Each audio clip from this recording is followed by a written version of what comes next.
चलिए आज हम बात करते हैं सीखने में दो विकार जो बहुत महत्वपूर्ण हैं।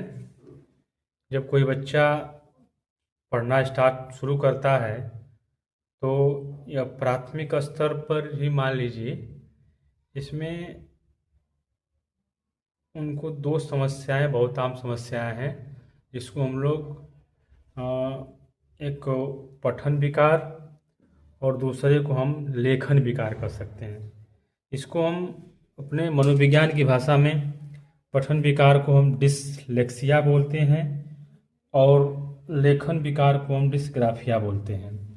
तो पठन विकार एक, जैसा हमने बोर्ड पर पहले से लिखा हुआ है, एक आम पठन विकार है जिसको हम सीखने की क्षमता, डिसेबिलिटी ऑफ लर्निंग भी कहते हैं। और उसी में दूसरा है डिस्ग्राफिया।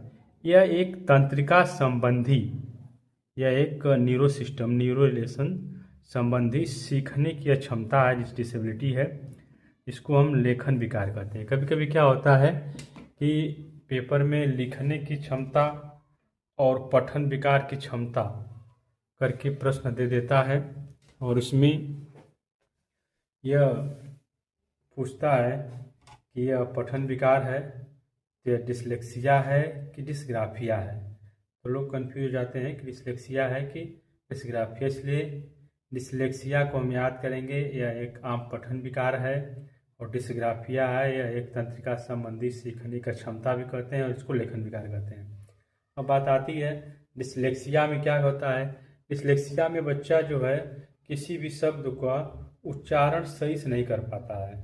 ड को ढ पढ़ेगा, द को ब को भ पढ़ेगा, नहीं, अक्षरों का उच्चारण सही नहीं कर पाता है।